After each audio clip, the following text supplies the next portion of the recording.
Good morning, ladies and gentlemen. Please stand as we welcome the Prime Minister of Jamaica, Dr. the Most Honorable Andrew Holness. Good morning.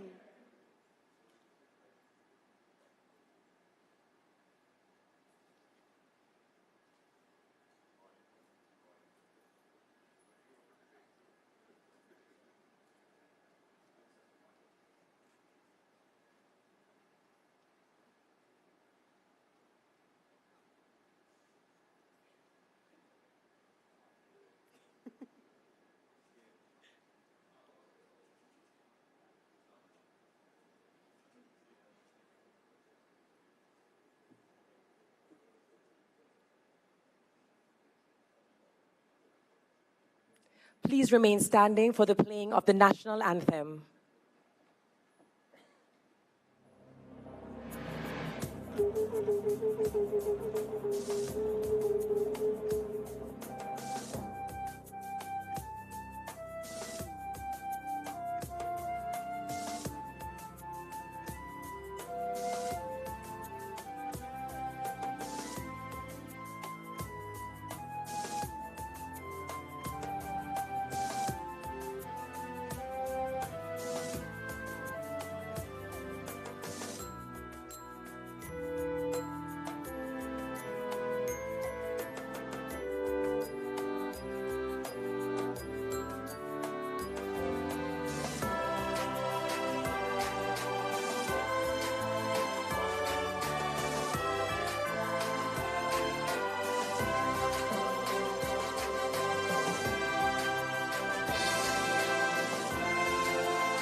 Please remain standing as I invite Captain Reverend Astor Carlisle to evoke the blessings.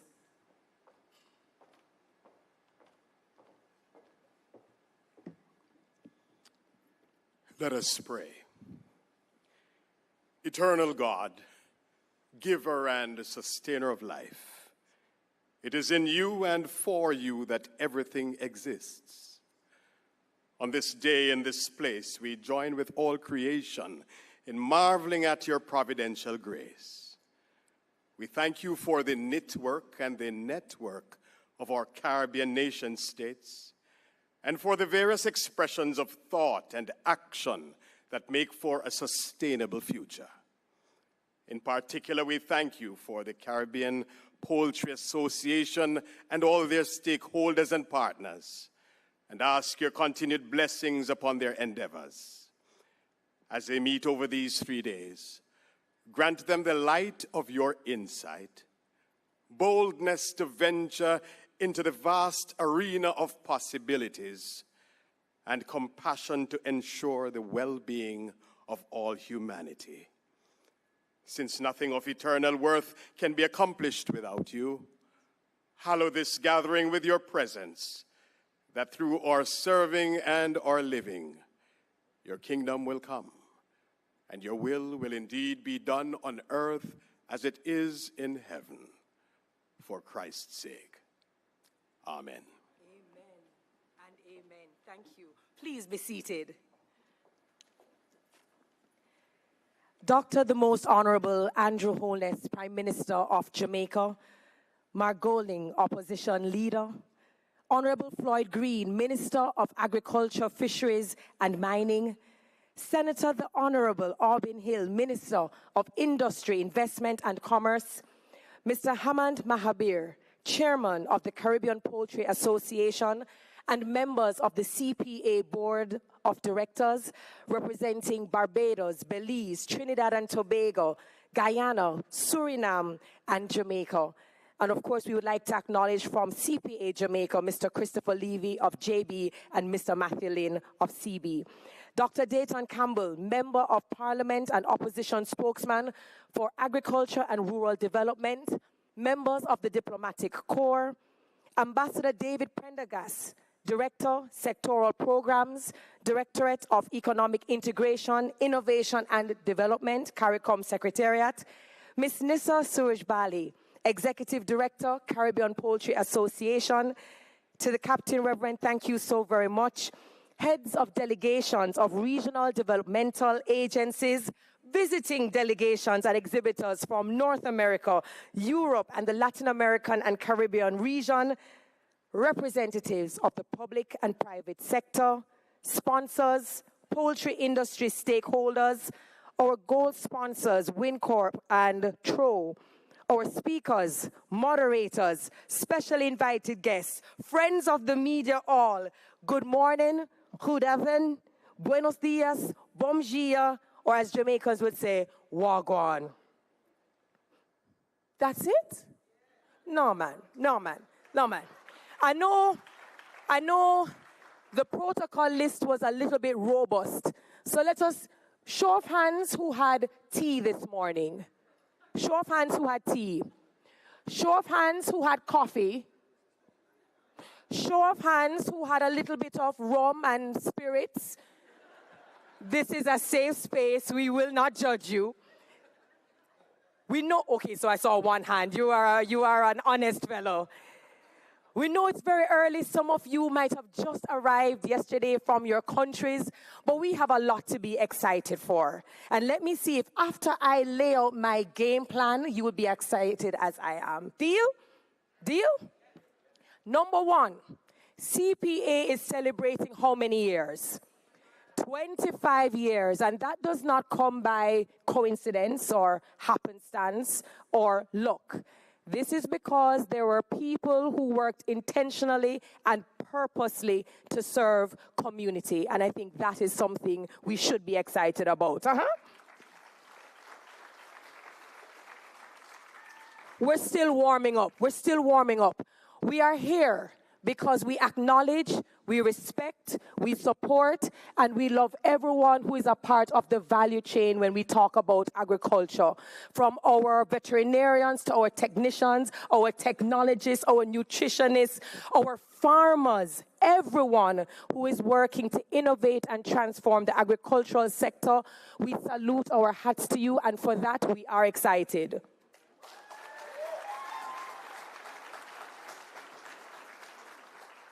We are excited because the moment we are here, it means that we believe in the importance of food security, self-sufficiency, but that we will also be competitive globally as a region to take our rightful place in the world.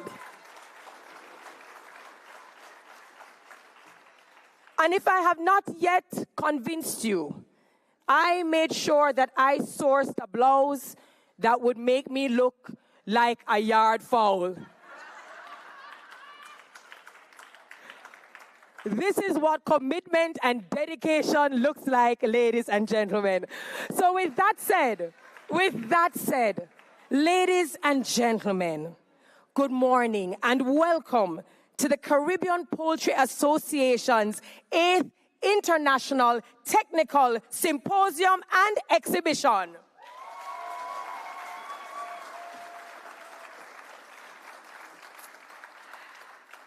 I am Terry Carell, for those of you who do not know me.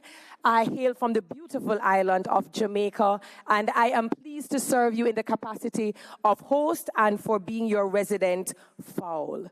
Now, we have a fantastic 2 days, because this is going to be technical, but this is our opening ceremony, and we're so happy to have you.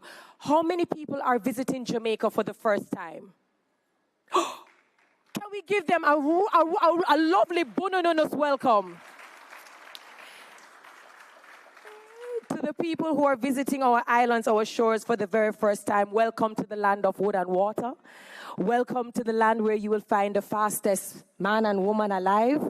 Welcome to the land where you have to eat a nice jerk chicken and a cold red stripe beer. Welcome to Jamaica, where when you drink your coconut water, it says, because we're washing off our. Welcome to the land of roots, rock, reggae, and dancehall. It's a pleasure to have you. So we are here because we have a lot to discuss, and certainly we are excited to hear of all the insights and to have the knowledge exchange that is in the room. But before we do that, let us celebrate 25 years of progress. I invite Mr. Hamad Mahabir, President of the CPA, to bring his greetings from the CPA. Please welcome him.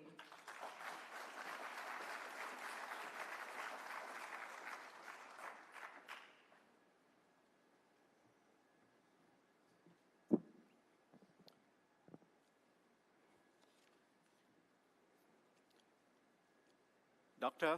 the Most Honorable Andrew Holness, Prime Minister of Jamaica, the Honorable Floyd Green, Minister of Agriculture, Fisheries and Mining of Jamaica, Senator the Honorable Auburn Hill, Minister of Industry, Investment and Commerce, Mr. Mark Golding, Leader of Opposition, Dr.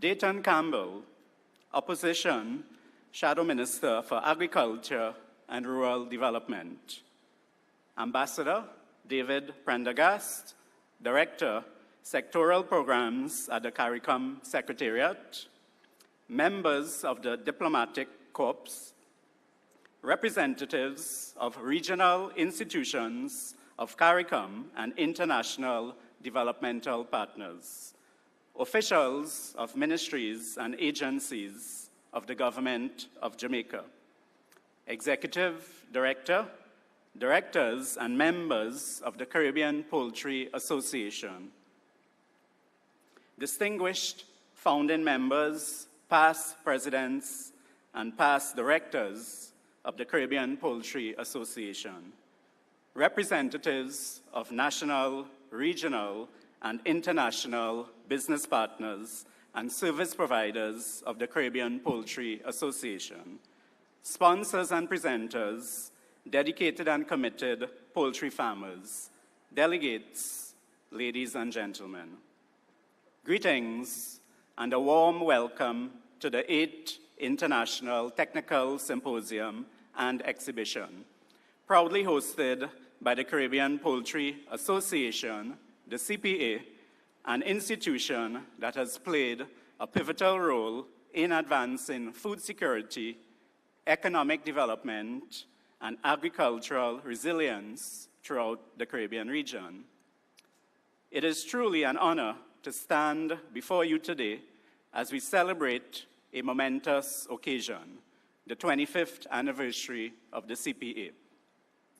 This remarkable milestone allows us to reflect on the tremendous growth and evolution of the CPA, and more importantly, the profound impact it has had on the Caribbean poultry industry and the region at large. The CPA has grown from its humble beginnings to become much more than a trade association. It is now a symbol of regional cooperation and resilience in the region.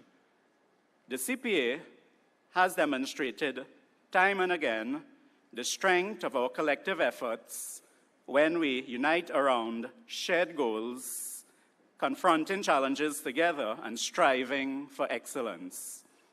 The CPA's current board consists of directors from various parts of the region, including Barbados, Belize, Guyana, Jamaica, Suriname, and Trinidad and Tobago, with plans in the future to expand this regional representation. Today, as we celebrate 25 years of service to the Caribbean, we take pride in the collective progress we've made in advocating for policies that safeguard our industry and elevating agribusiness within our region.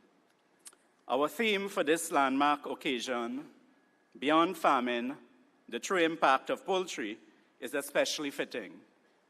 It reminds us that while we are farmers, producers, processors, and entrepreneurs, our work resonates far beyond the boundaries of our individual farms and enterprises. This industry supports food security, generates thousands of jobs, bolsters economic activity, and contributes meaningfully to national and regional development. The CPA was conceived in February 1999. At that time, Caribbean poultry industry leaders convened to address the urgent issue of poultry imports entering the region, which was significantly disrupting regional production and threatening the economic stability of the poultry industry. The challenges identified struck a common chord among participants, all of whom recognized the shared nature of the threat. The outcome was unanimous. There was an urgent need for a unified regional association to advocate for and protect the Caribbean poultry sector. Subsequent meetings further refined this vision to the formal registration of the Caribbean Poultry Association in Jamaica as a not-for-profit entity dedicated to representing and supporting poultry producers and processors across the CARICOM region.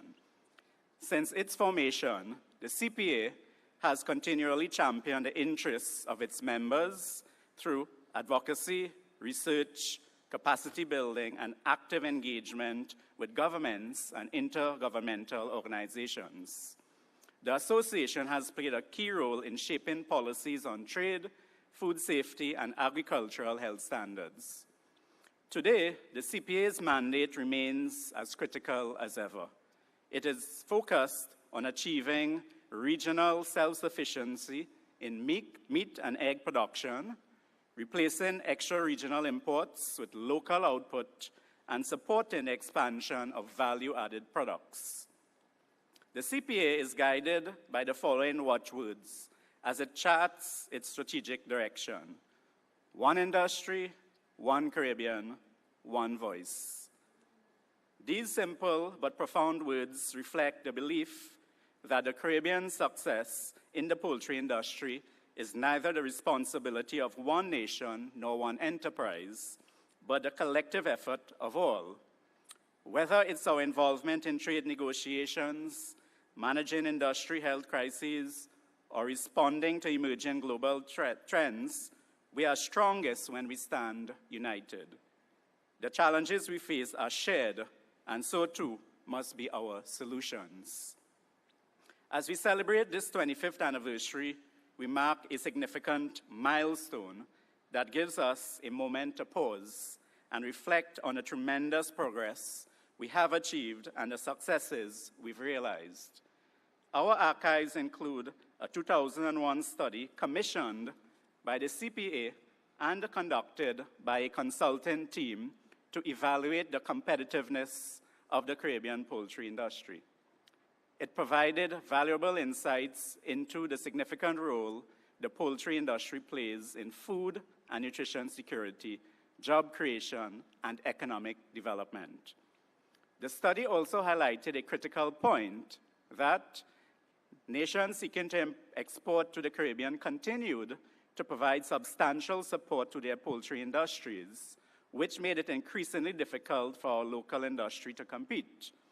The study suggested that the future growth of our regional industry relies on our capacity to replace imported frozen products, diversify into ready-to-eat and ready-to-cook options, and most crucially, undergo internal restructuring to enhance our competitiveness. Key strategies included increased investment, product development, brand promotion, and further integration into retailing. Since that time, significant strides have been made. Private sector investments have flourished across the region. In Jamaica, for instance, industry players have introduced innovative value-added products, launched modern growing and processing plants, as well as established state-of-the-art research and development facilities. Throughout the Caribbean, feed production facilities have been modernized, poultry houses have been designed to be powered by renewable energy, and grains are being cultivated in countries like Belize and Guyana. These accomplishments reflect a shared narrative of innovation and visionary leadership across the region. More than just investments, our members have adopted a responsible approach to farming. Many have actively reduced or eliminated the use of antibiotics in response to changing consumer demands. Furthermore, the industry has made remarkable progress in offering value-added products such as chicken tenders, deli slices, and sausages. Additionally, there has been a notable shift towards free-range products. In line with the recommendations from the 2001 study, our members have invested heavily in marketing, ensuring that regional brands now stand proudly alongside well-established international brands. Of course, none of these advancements would be possible without the invaluable support from our regional governments and CARICOM, whose continued collaboration have been essential to our growth. Important to note that developing our regional poultry sector has come with its share of challenges. Within recent times, supply chain disruptions due to highly pathogenic avian influenza and the effects of an unstable global geopolitical environment on feed inputs have contributed to these difficulties. In addition, the growing impact of climate change presents new hurdles, such as increased heat stress, water shortages, and extreme weather events. Despite these challenges, the members of the CPA have shown remarkable resilience and will continue to navigate around the many difficulties ahead. I now take a brief moment to reflect on the previous symposium held in Trinidad in 2024. During that event, the Honorable Colum Imbert, Acting Prime Minister and Minister of Finance, stated in his keynote address that the importation of poultry products had been identified as a significant challenge, undermining local production and compromising health standards. These concerns were also echoed by the Honorable Minister of Agriculture, Land and Fisheries. Notably, by the end of 2024, Trinidad recorded a 19% reduction in extra-regional imported broiler meats when compared to the average of the previous 5 years. While some of this could be attributed to supply chain disruptions, the CPA believes that the voices of influential public figures can inspire consumers to stand behind and support the regional poultry industry.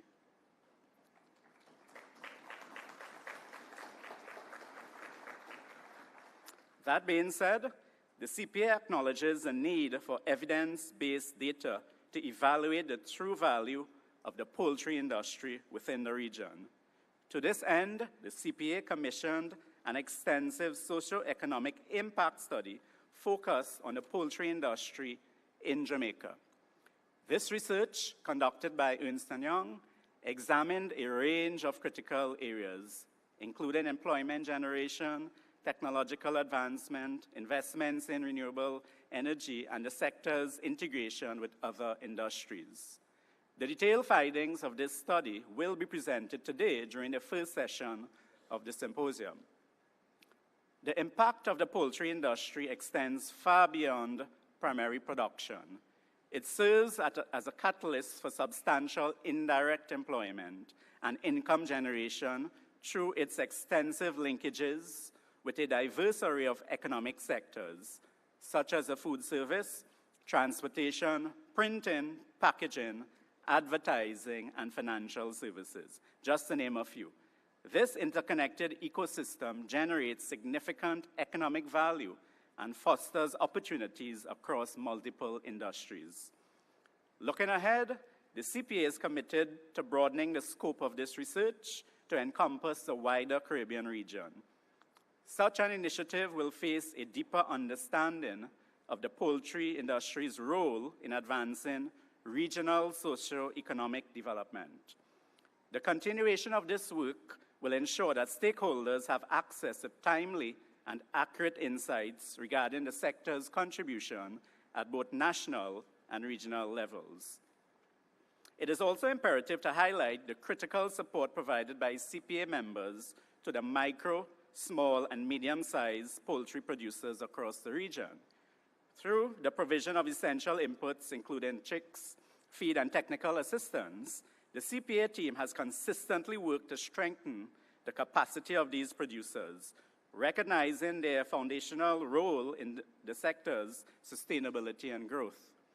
We believe that the small farmers of today hold the potential to become the influential, large-scale farmers of tomorrow. Furthermore, the financial services sector remains connected to the poultry industry by offering tailored lending facilities to farmers of varying scales. Financial institutions enable capital investment and operational expansion. From the very beginning, collaboration has been foundational to our mission, serving as a catalyst for innovation and shared learning. In December 2024, the CPA signed a Memorandum of Understanding with the University of West Indies School of Veterinary Medicine. This partnership is designed to enhance research, professional development, training, and public education, particularly in key areas such as heat stress, biosecurity, antimicrobial resistance, nutrition, and sustainability. As part of this collaboration, we will be launching during this symposium a guide on managing heat stress in small poultry flocks in the Caribbean. This practical publication, aimed at micro, small, and medium-scale farmers, will be widely distributed across the region and reflects the CPA's continued commitment to support this vital segment of the agricultural community. As we celebrate our accomplishments, it is crucial that we stay vigilant, as numerous important issues still require our collective focus and dedication. The ongoing threat of highly pathogenic avian influenza and the need for robust surveillance and rapid response systems, the adoption of the regional standard for poultry meats and poultry products by all CARICOM member states, the continuing impact of climate change, including more frequent and severe natural disasters, as well as increased heat stress on farms, growing concerns about antimicrobial resistance, animal welfare, and environmental sustainability. The CPA is committed to working in close collaboration with its members, governments, research institutions, and international organizations to meet these challenges. In closing, as we gather to celebrate 25 years of success, let us recommit to building a strong, integrated, and self-sustaining poultry industry, one that not only nourishes our people, but empowers communities and strengthens our economies. Let us boldly lead, not only in farming, but in education, policy, and regional trade. Let's honor the foundation laid by our visionary founders and express our deep gratitude to them. Their foresight has made this moment possible. To all our members, partners, and supporters, thank you for your invaluable contributions to this journey. On behalf of the Caribbean Poultry Association, I extend our heartfelt thanks for your continued dedication. Here's to 25 years of excellence and to the exciting future that awaits us. Let's celebrate our progress while continuing to learn and grow throughout this symposium. I thank you, ladies and gentlemen.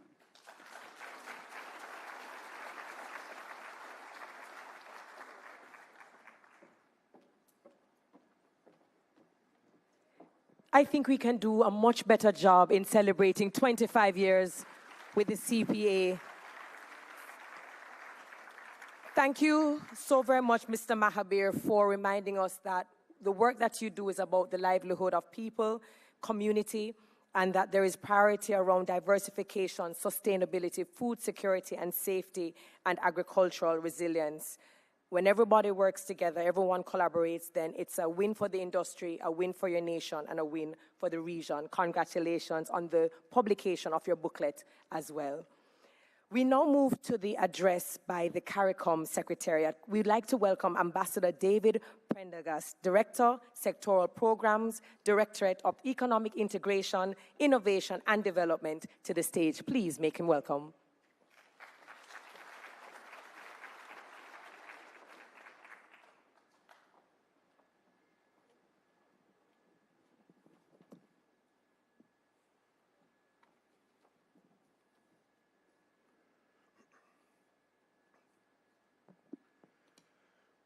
Dr. the Most Honorable Andrew Holness, Prime Minister of Jamaica, Mr. Mark Golding, Leader of the Opposition, Honorable Floyd Green, Minister of Agriculture, Fisheries and Mining, Senator the Honorable Orbin Hill, Minister of Industry, Investment and Commerce, Dr. Dayton Campbell, Opposition Spokesperson on Agriculture, Mr. Hamant Mahabir, Chairman of the Caribbean Poultry Association, representatives of governments and the private sector, stakeholders and members of the media, ladies and gentlemen, good morning. I begin by congratulating heartily the Caribbean Poultry Association on the successful hosting and execution of its 8th International Symposium and Exhibition on a critical theme focusing on the impact of poultry, which transcends farming. This event has consistently proven to be a game changer, uniting global and regional experts to address critical areas in research, production, marketing, trade, innovation, and cutting-edge developments within the poultry industry.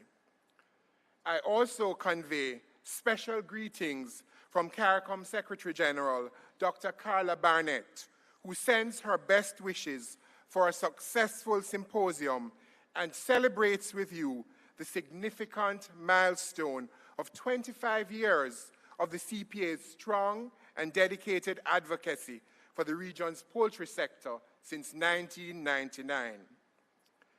The CPA's continued leadership and vision for the sector, along with its substantial investments, clearly demonstrate a powerful and enduring commitment to the advancement of our region.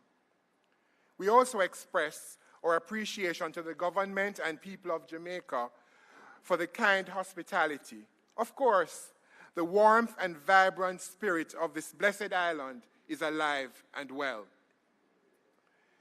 The symposium, including also the work of the CPA, seamlessly aligns with the strategic direction and priorities for food and nutrition security established by the CARICOM heads of government. It continues to play a crucial role in promoting greater private sector engagement in the development of our regional food systems. Poultry is rightfully recognized as a priority commodity within the CARICOM's flagship Food and Nutrition Security Initiative, the 25 by 2025 initiative, now extended to 2030. The 25 by 2025 initiative represents, as you all know, a vital long-term partnership between member states, the regional private sector, the CARICOM Private Sector Organization, regional organizations, producer groups, development partners, and civil society. Together, we are charting a course of action and have identified critical intervention areas to tackle the region's food import bill, improve intra-regional trade, and generate increased wealth and economic opportunities for every CARICOM member state. The Special Ministerial Task Force, comprised of Ministers of Agriculture, established by our heads of government, is providing invaluable guidance in implementing the 25 by 2025 initiative. The MTF's ongoing work is essential in transforming our agri-food systems into one that is more resilient, offers attractive and sustainable wealth creation opportunities for potential investors, and ensures food and nutrition security. The 25 by 2025 initiative has already yielded some positive results, with the potential for even greater achievements.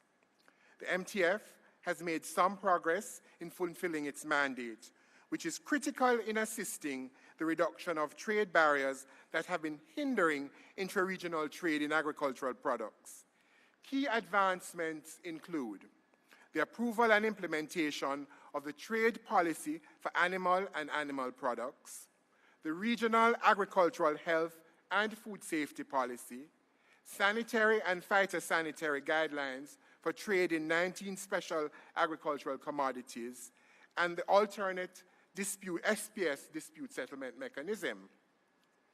We are also seeing progress in some areas, such as the introduction of a regional agricultural insurance product, increased cross-border investment, increased resource mobilization and coordination towards the implementation of the 25 by 2025, increased private sector involvement, large-scale private sector investment in the sector, in dairy, small ruminants, soya, poultry production, and increased agricultural production in member states, which includes the introduction of new or niche crops, the development also of a regional electronic agriculture market information system, and the establishment of a US $100 million fund for regional agriculture. Also, the Caribbean Food Systems Initiative, CFSII. Importantly, in securing the future of the agricultural sector, there is youth engagement in agriculture through the development of a regional youth in agriculture strategy and establishment of a youth advisory council.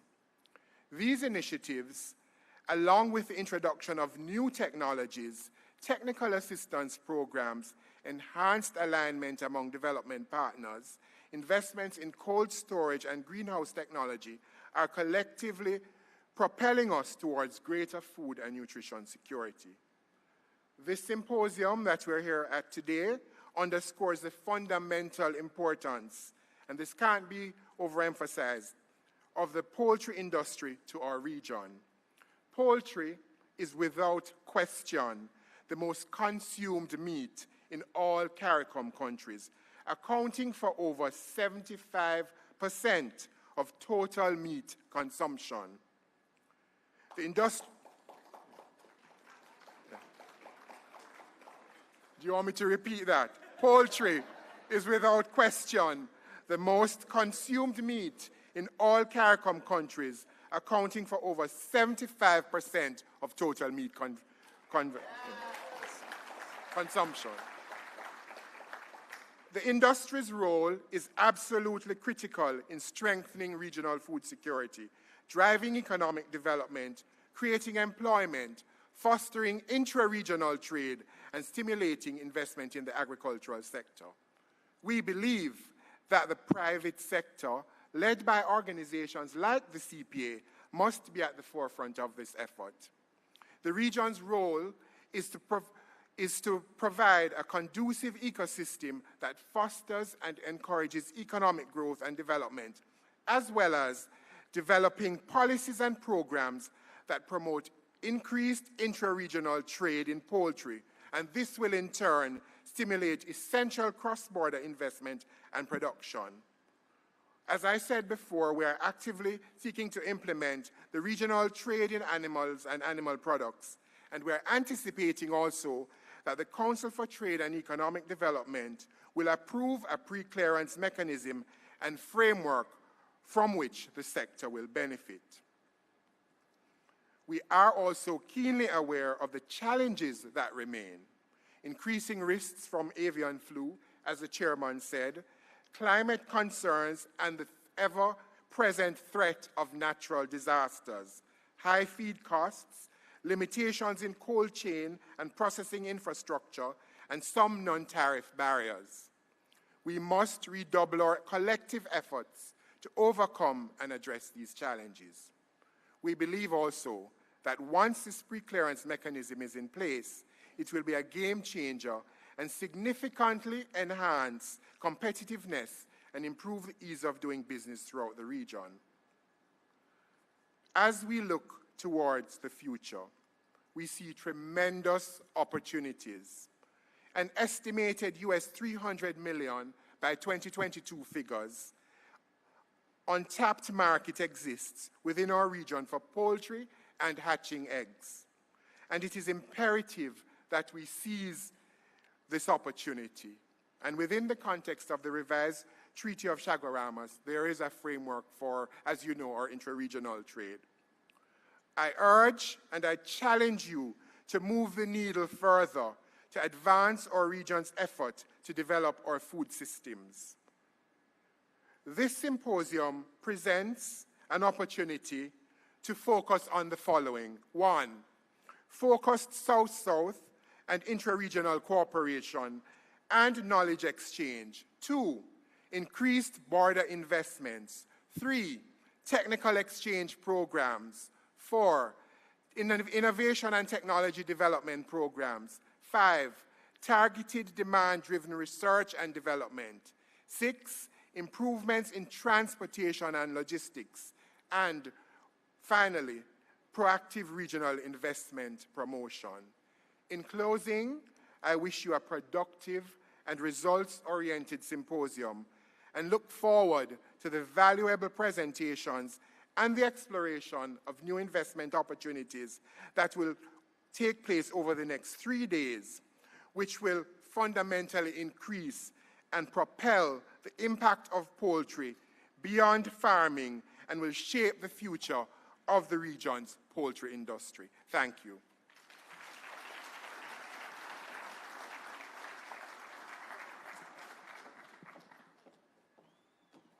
Well said. Thank you so very much. My biggest takeaway from what he said was about youth engagement.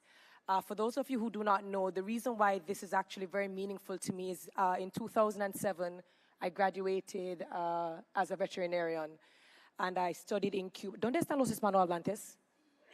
Ay, qué rico. Y por eso yo hablo con acento cubano. ¿Tú me entiendes? Un poco chabacán. But in 2007, I graduated as a, yeah, it's funny how we can just switch. And in my penultimate year, we rotated on a chicken farm. And we had to learn all of the considerations between environmental factors and incubation and the eggs and the chickens. And so just hearing the conversation, I can't imagine what the symposium will be like over the next two days. But certainly the youth engagement part and encouraging youth to be excited about agriculture, to not see it as something old and outdated, but exciting and innovative and transformative. And at that note, I have to absolutely acknowledge Jamaica Broilers Group, as well as the Caribbean Broilers Group, our co-hosts for this particular symposium, for always engaging the youth. Thank you so very much for everything that you continue to do. So now we move to our next speaker, and this is pretty poetic. He hails from the parish of St. Elizabeth, known as the breadbasket. Although we have agriculture all across the island, St. Elizabeth is known for feeding Jamaica. And it's extremely poetic that he's the Minister of Agriculture, Fisheries, and Mining. Ladies and gentlemen, kindly welcome the Honorable Floyd Green.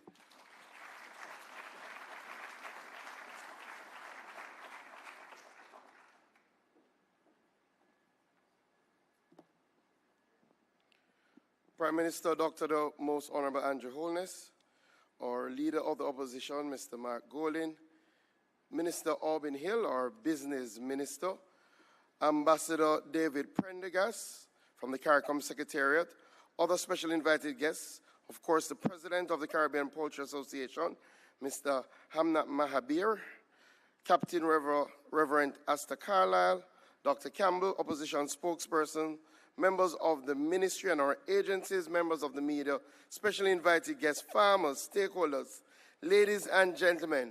Good morning, everybody. Good morning. I am truly happy to join you all for the Caribbean Poultry Association's 8th International Technical Symposium and Exhibition. Clearly, this is a big deal because this is your 25th anniversary. And on behalf of the government of Jamaica, I'm very pleased that you have chosen to return home to the birthplace of the Caribbean Poultry Association, right here in Jamaica. Let me commend the association for its continued work in supporting the effort to increase poultry production while addressing the issue of imports that have for long threatened the regional sector.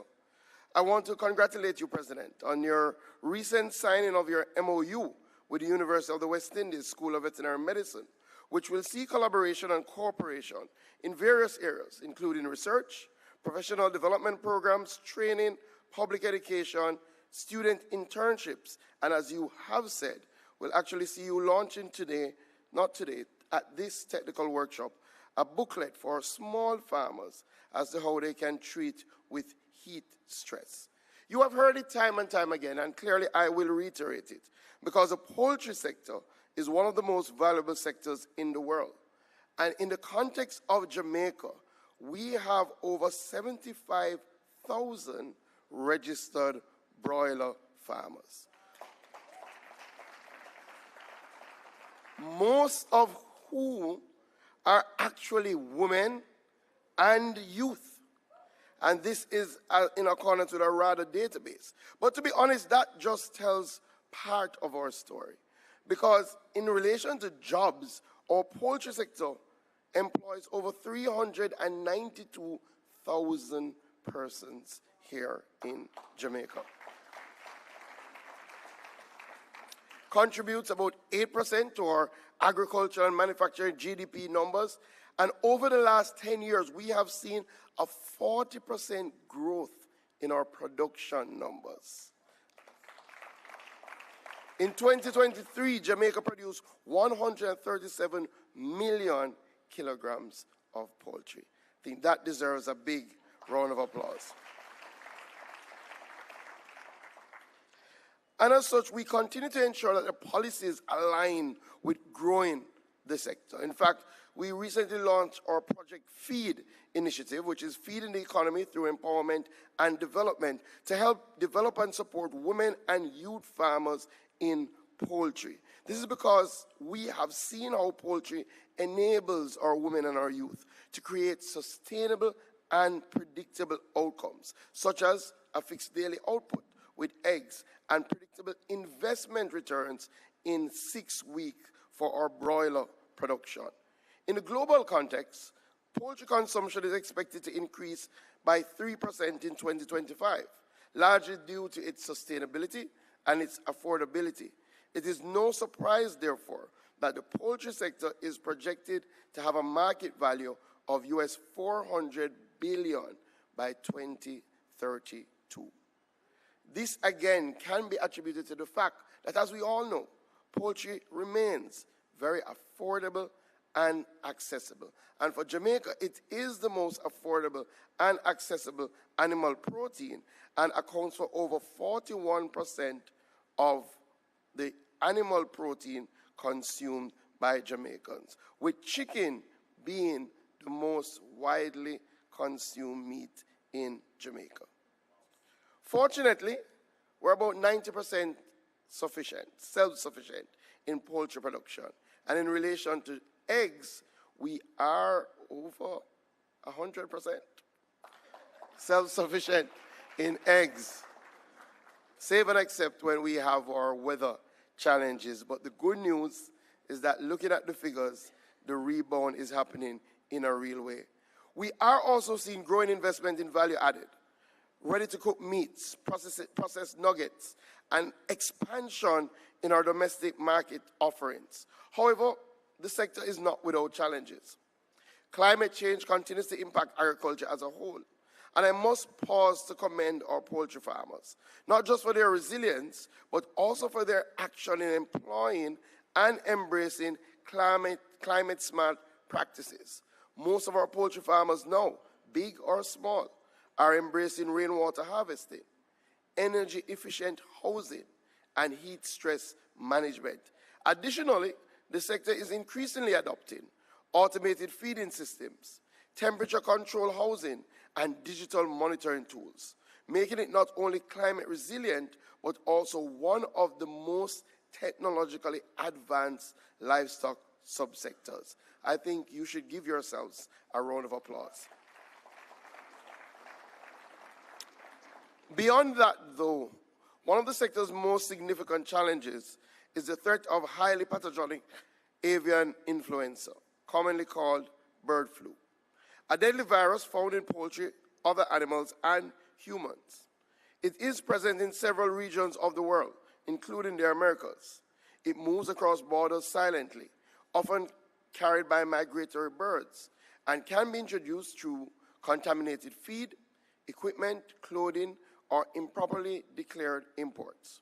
Once inside a country, it spreads rapidly, causing high mortality, economic devastation for our farmers, and trade restrictions ultimately.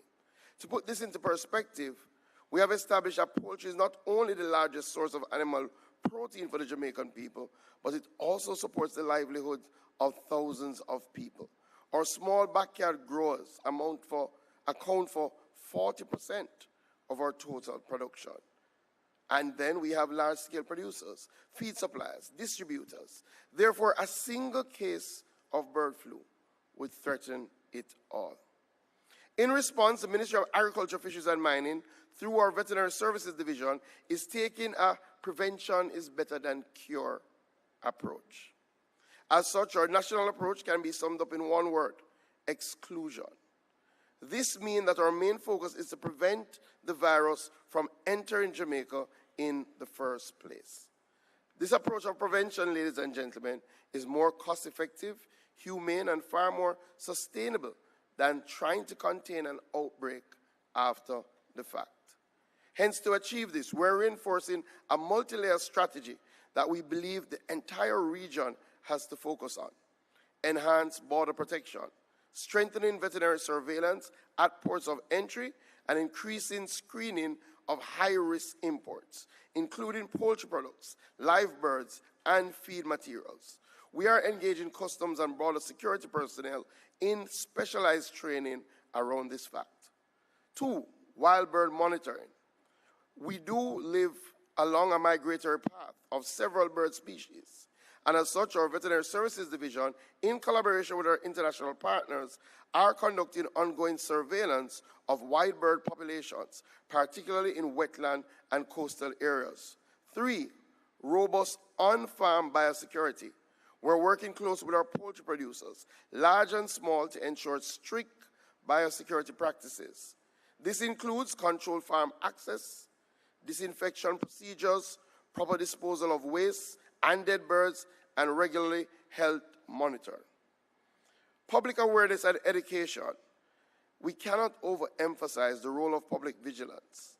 We are ramping up public education aimed at our farmers, backyard growers, vendors, and pet bird owners, ensuring that everyone understands the risk and warning signs. And finally, emergency preparedness and response.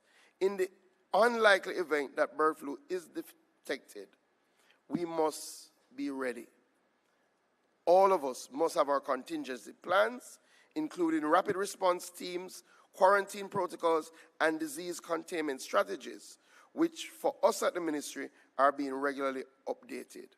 Let me be quick to highlight that the only way for us to successfully do this is through partnership.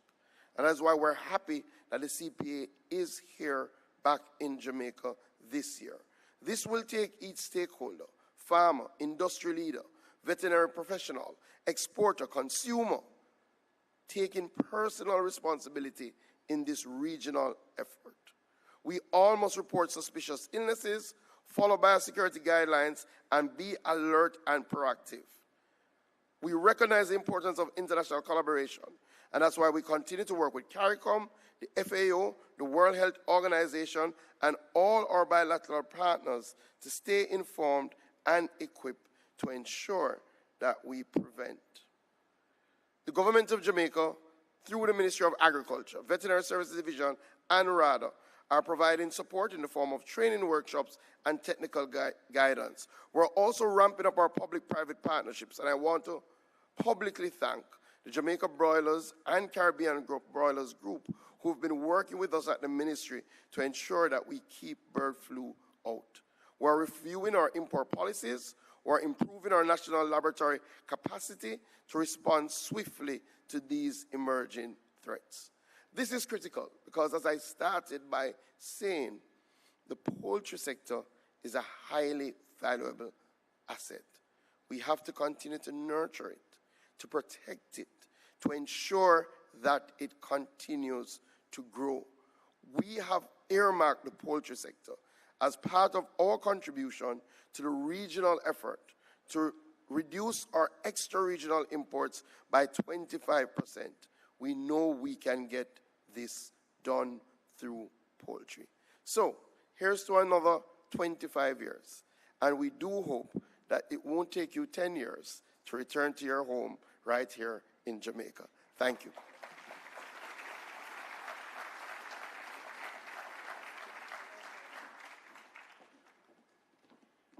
Thank you so very much, Minister Green. The numbers do not lie.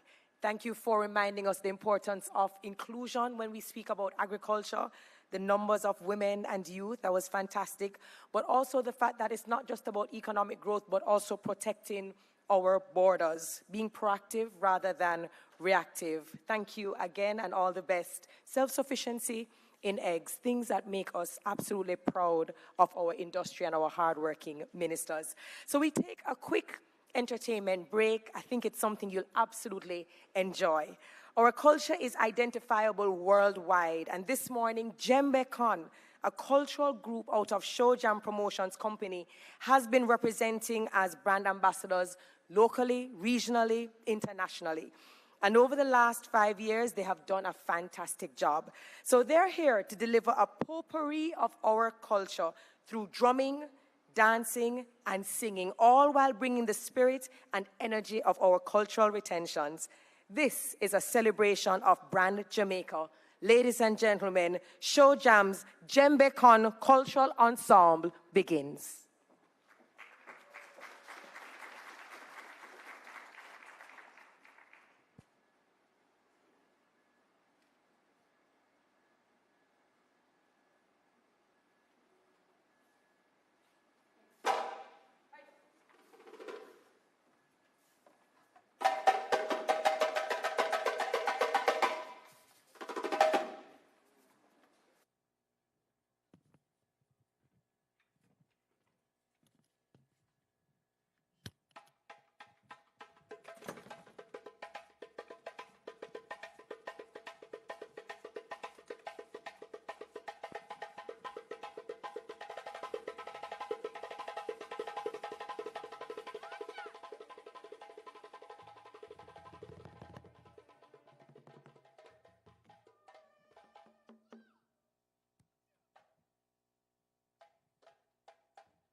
Yenge mama give me yenge, oh yenge mama give me yenge, Why, yenge mama mama give me enge. Yenge mama give me yenge. Oh, yenge mama give me enge. Why? Yenge mama give me enge. Mr. Yenge mama give me enge. Oh, yenge mama give me enge. Why? Yenge mama give me enge. Yenge mama give me enge. Oh, yenge mama give me enge. Why? Yenge mama give me enge.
I had at least 10 asthma attacks watching those dancers. Saw Mr. Mahabir, saw Minister Green, you know, they looked as if they were going to come up here and test them. Saw my Prime Minister starting off with the claps because it was so easy. But then, when it got a little challenging, he said, leave it to the experts. Weren't they amazing? Another round of applause for Jembekon. They absolutely love what they do, and we can always feel it when they come on a stage. And so now we have arrived to the keynote address. And what can I say about the person I'm about to introduce? When you hear his name, you think trailblazer, visionary, transformational leader. He made history, for those of you who may not know him, he made history being the youngest prime minister ever in Jamaica. And with over 2 decades of public service, he has redefined what modern leadership looks like. He championed education reform, economic resilience, and global competitiveness. And under his watch, Jamaica has seen historic stability, strategic development, and bold efforts to secure a safer, stronger future. He is a scholar, and just a couple days ago, we opened up our phones, and on social media, we saw him in his cap and his gown, earning his doctorate in law and policy. He's a former education minister who empowered youth, a global thinker who never forgets his roots.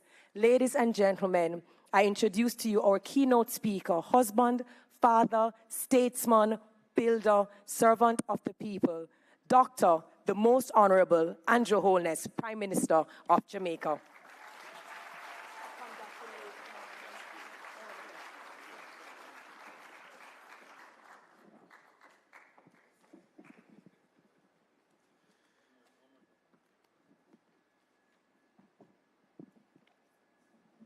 Thank you. Thank you so much, Terry, for that wonderful introduction.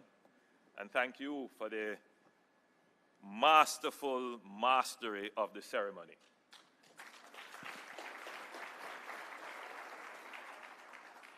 Thanks to the Reverend Astor Carlyle for invoking the blessings. Now, you know when you are at an important event, when you not only have the Prime Minister and his ministerial colleagues, but you also have the leader of the opposition and his spokesperson in attendance.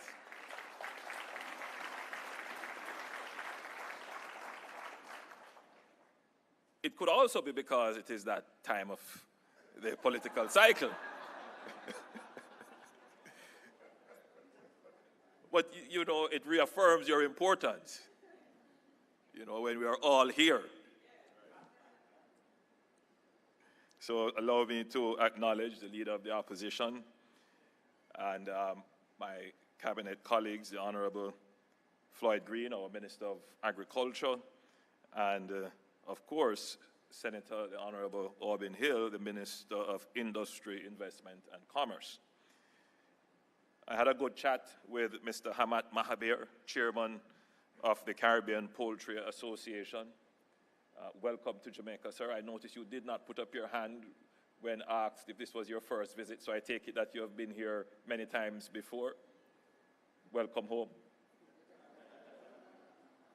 And of course, to all the other board members and executive members of the Caribbean Poultry Association who are here, representing from Barbados, Belize, Trinidad and Tobago, Guyana, Suriname, and of course, Jamaica. And permit me if I acknowledge Mr. Christopher Levy and Mr. Matthew Lynn.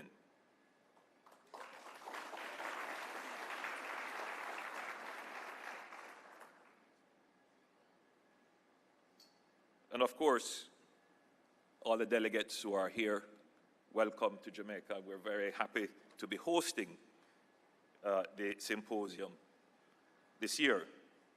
It is my pleasure to welcome you to Jamaica officially and to open the 8th International Technical Symposium and Exhibition of the Caribbean Poultry Association. This year's event is particularly meaningful as we celebrate the 25th anniversary of the Caribbean Poultry Association, a milestone that highlights the association's leadership in the region. The symposium brings together over 200 delegates from across the Caribbean, the United States, and other international regions, providing a valuable opportunity for collaboration, knowledge exchange, and the sharing of best practices. The theme of this year's symposium, Beyond Farming, the True Impact of Poultry, invites us to reflect on the broader role of poultry production in Caribbean economies. It is about more than just producing meat and eggs. Poultry farming supports livelihoods, promotes food security, and contributes to the resilience of the economies. Now, I depart from my script here to say that I'm reminded of this every time the issue of cost of poultry meat and cost of living arises in the political debate, because our two main poultry producers are very adept at reminding the administration of the number of small farmers and backyard farmers, not to mention the number of large farmers, and not to mention the massive investments that the government has indirectly through loans that it facilitates through the DBJ in the industry. So in a sense, you know, it's, you've said it perfectly, Chris. Yes. So in a sense, it is a partnership that it is well structured, well developed, and governments have to consider it very carefully. So the Caribbean poultry sector is central to regional agriculture and rural employment. With annual production surpassing 300,000 tons, the poultry industry provides over 80% of the animal protein consumed in CARICOM and plays a key role in our agricultural and economic sectors. Jamaica is proud to be a leading contributor to this success, providing nearly half of the region's total output. I commend the Caribbean Poultry Association for its 2023 strategic plan, which outlines the bold but achievable goal of increasing broiler meat production to 200 million kilograms by 2045. Already, we have seen encouraging results with a 3.3% growth in regional production in 2024. These are not just abstract numbers. They translate to jobs, improved nutrition, and resilience for our rural communities. My government has made a priority of agriculture as a driver of economic growth. And under our Aspire agenda, specifically under the I for infrastructure, the P for people and human capital development, and under E for economic diversification, we have given specific lines of support to agriculture. As announced in this year's budget, my government has committed $28 billion to water resilience projects across 4 parishes, Trelawney, St. James, Hanover, and Westmoreland, to upgrade transmission mains, improve drought preparedness, and unlock the full productive potential of agricultural zones in these parishes. We have also launched major rural development projects through the Rural Water Supply Limited, supported by the Caribbean Development Bank, and these 6 initiatives will enhance water access for over 38,000 rural residents, including, of course, small-scale poultry and crop farmers in underserved areas of St. Mary, Trelawney, St. Elizabeth, St. Thomas, and St. Anne. However, our most significant investment, which supports agriculture and supports growth, is our investment in irrigation. For Essex Valley, that's 1,700 acres of land that will be irrigated. Under the Southern Plains Agricultural Development Project, over 2,000 acres of land will be irrigated, and I had the pleasure of opening up the Parnassus Agricultural Economic Zone. We have the Bernard Lodge development, which has 1,300 acres of land where we will be continuing our irrigation project there. And the big one, the Pedro Plains Irrigation Project, spoken of for over 50 years, 6,000 acres of land to be irrigated, and hopefully we can break ground for that this year. So we are making massive investments in infrastructure. Now, you know, the beauty of infrastructure is that once it is built, it is there. You have it for the life of the infrastructure. But it not just supports one industry. Infrastructure literally supports all industries. So if we do irrigation and domestic water supply, that also supports the poultry industry. The options for where poultry farms can be located are increased. And in fact, you can reduce the cost of production by virtue of making strategic investments in infrastructure. Greater water investments that creates opportunities for the location of the poultry houses closer to the actual processing plant reduces your cost, which we hope will be passed on to the consumer, thereby reducing the cost of living, of which poultry is a significant part of it. Likewise, we are making massive investments in our road network. And I want to point out two specific ones. Recently, we restarted the development of a bridge very close to, well, actually immediately beside the Jamaica Broilers factory. And I visited that bridge maybe late last year. We toured it. The bridge was out of commission. And as a result of that, the trucks that were delivering and dispatching had to take a longer route. But more than that, the workers at the processing plant were really dislocated, and they had to take a longer route. So you can imagine the impact of not having the bridge on the cost of production. Even if it's only 1 cent, it all accumulates. And so, in partnership with Jamaica Broilers and the NWA, we are now repairing that bridge, and I gather they are close to 50% completed. It takes some time, but the bridge is being completed. So let us hope that we will see even a 5-cent reduction.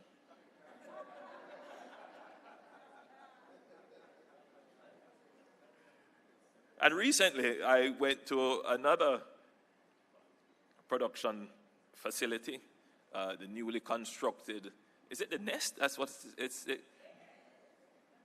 for Caribbean Broilers at Hill Run in St. Catherine. And it was a very rocky ride to this wonderful facility. And Matthew Lynn, in a very diplomatic way, raised the issue that if it is one thing he would ask of the Prime Minister, is that that road be repaired. I could not commit at the time, but I did say it is something that we will do. So I'm pleased to say today, Matthew, that I have given directives to the NWA that that road should be repaired under the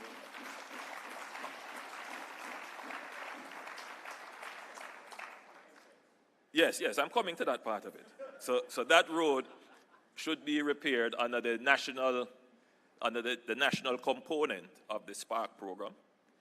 But, you know, your competitor contributed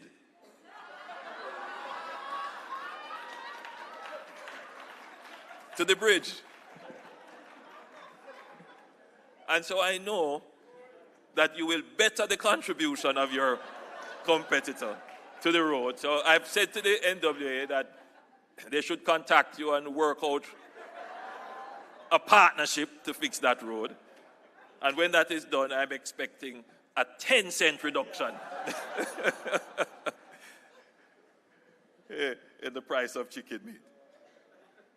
But I went through that to show you that the government's investment in infrastructure is critical to the efficiency of the poultry industry and ultimately to the moderation and possibly the reduction in the cost of poultry to the consumer, seeing that poultry is such a large part of the consumer basket. Now, we're not only investing in the physical infrastructure, but during my budget presentation, I announced several measures to address workforce development, because more and more agriculture is becoming a very technical engagement. It's not merely about taking up a machete and a hoe. More and more technology is being integrated into agriculture. And the worker is required to have greater knowledge of what they're doing. And so we're investing in an expanded apprenticeship program that will place over 300 young people in hands-on training in critical sectors, including agriculture and food processing. And these persons will be paid a stipend, and they will have a structured saving program. And these apprentices will work directly with industry professionals, ensuring that the next generation of poultry and agribusiness workers are equipped with both knowledge and practical skills. So I throw this out for members of the Jamaican poultry industry to get in touch with the Heart Trust NSTA and work out a program where you can have workers under an apprenticeship program being trained to manage your chicken houses and other technical facilities that you have. We're also establishing an Institute of Higher Apprenticeship in partnership with the IDB, which will focus on logistics, manufacturing, and agro-processing. I want to, at this point out that this is a perfect opportunity for the integration of artificial intelligence into your poultry operations. If we can get our young people to take up these higher order technical skills, for them to understand the technology and then to apply the technology, because that's really the critical thing, to apply the technology to the industry. The options for increasing productivity within this industry could be greatly expanded. Immediately, I can see artificial intelligence being deployed in crop surveillance, in disease control, in climate and weather mitigation. But you need the people who have the technical skills who could then take that and apply it to the industry. And again, HEART is doing this. That is our national training agency. They are training our youngsters in robotics, in mechatronics, in some levels of artificial intelligence. They're setting up an artificial intelligence lab. And so now is a a good time to partner with our Heart Trust NTA to see how these skills and these opportunities can be translated into your business model and business operations to increase productivity and efficiency, thereby reducing the price of chicken meat to the consumer. You see how the government's investment in infrastructure can help. But we're also making other critical investments in agriculture. The Minister of Agriculture would have mentioned our investment in cold storage, our investments in ensuring that our agri-entrepreneurs have access to financing and export-ready certification. And we're strengthening the role of the Ministry of Agriculture in its extension and support services. And I want to say here that the government of Jamaica is making not just strategic investments in infrastructure and human resource development, but we're also taking bold policy steps. We have directed the Minister of Agriculture and the Minister of Tourism to work with the tourism sector to ensure that there is strong coordination between agriculture and tourism. We must never see the market for our product as just 3 million Jamaicans. We are having over 4 million visitors coming to Jamaica every year. There is the entire CARICOM market, plus all the people who visit CARICOM. So we must see visitors as a part of our market that we are servicing. And we must ensure that when they visit Jamaica and they visit the region, they have a genuine experience. I mean, what's the, you know, I will make a, I'll draw a parallel here. I've seen so many memes and posts on social media which makes a distinction between Jamaican KFC and KFC from the United States or elsewhere. And of course, I'm even seeing a comparison between Trinidadian KFC and Jamaican KFC. I mean, clearly there is, and I wouldn't just put it down to the seasoning. I would say it's the chicken.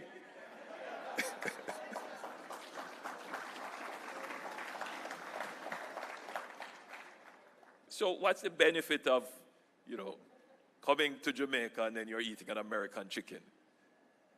You know, you want to get that genuine Jamaican experience, which includes a Jamaican chicken, if there's such a thing. But clearly there is. It's grown here, it drinks our water, and, you know, well, it's foreign feed, but even that we have to deal with. But the critical point here is that we must be able not only to feed our local population, but we should be able to feed 100% all the people who visit our islands.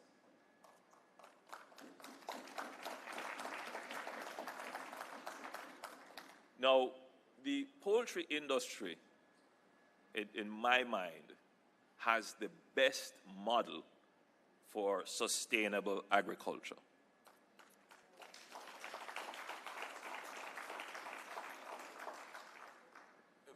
Because it solves the problem of the long-term investment. And it solves that by providing long-term supply contracts. That's what farmers need. We tend to look at agriculture in, you know, very simplistic ways. You just need rain and good soil. But if you're going to look at it from a commercial standpoint, from a marketing standpoint, from being able to expand, you need the endurance of massive capital investments that will mitigate the ebbs and flows, the ups and downs, and the cyclical nature of agriculture. And the only way to do that is to have controlled farming. And to have controlled farming, you have to have large investments in whether it is irrigation, whether it is controlled environment and temperatures, or grow houses. That takes significant capital investment. And for that to happen, you can't make that investment on the uncertainty of one or two crops. You need long-term certainty for the purchase of your output. And the model that has been developed and has worked so well in the poultry industry is that you give your farmers long-term supply contracts so they can make upfront the investment and know it will be secured in terms of the recovery of that investment over time. That safety and security in the investment is not given to tomato farmers or cash crop farmers, or it's just not there. And that's because there is no aggregator largely in those agricultural endeavors. And so what I've said to the Minister of Agriculture and the Minister of Tourism is that we have to get our hotel operations to engage our farmers with long-term supply contracts. We have to create the commercial ecosystem that supports the long-term investment of farmers, that gives them that certainty and security of return so that they can invest in increasing output. And it is clear that the poultry industry leads the way in that, and it's a good model for us to study and learn from. So while there are challenges in any industry, the poultry sector has shown remarkable progress over the years, and the continued growth of the industry is indeed encouraging. However, as we look towards the future, we must focus on the opportunity for continued development and self-sufficiency in food production. As we face challenges such as climate change and global supply chain disruptions, the need for local supply resilience and productivity has never been more important. The continued success of the poultry industry will require collaboration at all levels, within the industry, across governments, and with stakeholders in related sectors. We must support this growth with smart policies that foster innovation and sustainability, while ensuring that the benefits of this development reach all sectors of the society. Jamaica is committed to supporting the agricultural sector, not only through incentives and infrastructure investment, but also through strengthening policies that encourage innovation and support for local farmers. The Ministry of Agriculture and Fisheries continues to facilitate access to modern farming techniques, improved genetics, and new markets. It is also important that the work of the Caribbean Poultry Association and other key stakeholders be recognized in regional trade policies, and that we continue working together to ensure that regional standards are met while supporting the sustainable growth of the industry. Of course, all of this progress must be anchored in smart policy. And that is why Jamaica supports the CPA's continued advocacy for the implementation of CARICOM-wide standards for poultry and poultry products. We are pleased that an independent socio-economic impact study on the poultry sector conducted by Ernst & Young will be presented today. Evidence like this is essential. It gives policymakers the data we need to justify support, scale investment, and shape smarter regulations. I also want to recognize the reduction of poultry imports by 4% in 2024, a direct outcome of the CPA's new branding and visibility campaign. This shows that Caribbean consumers are increasingly aware of the quality and value of locally produced meat. With continued investment, we can not only meet domestic demand, but eventually become a net exporter of poultry and related products within the wider Latin America and Caribbean region. Friends, I wish to underscore that our agricultural development model must be inclusive. We must ensure that the smallholder farmer, the young entrepreneur, the agro-technologist, and the rural family all have access to the tools and support that they need to thrive. The poultry industry, as the largest and most organized agricultural subsector in the region, has duly led in this front. I have seen a diverse range of participants in the poultry industry. Believe it or not, even in my urban constituency, there are chicken farmers. It is the 100 and 200 chicken coops that send children back to school come September when they are harvested.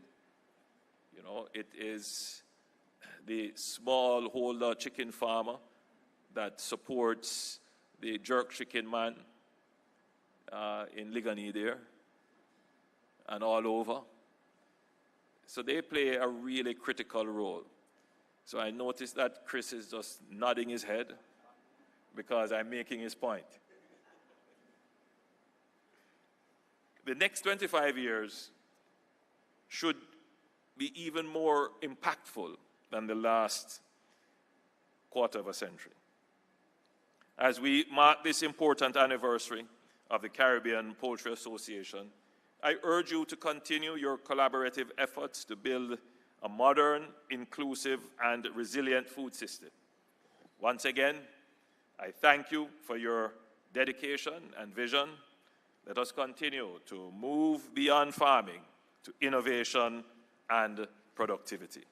I encourage you to continue building on the progress you have made and to remain focused on working together to overcome challenges and ensure the long-term sustainability, security, and affordability of the main protein of the Jamaican people and indeed the people of the region. Once again, thank you for your commitment to advancing the poultry sector. I look forward to the conversations, ideas, and partnerships that will emerge from this symposium. I wish you all a productive and inspiring event. I thank you.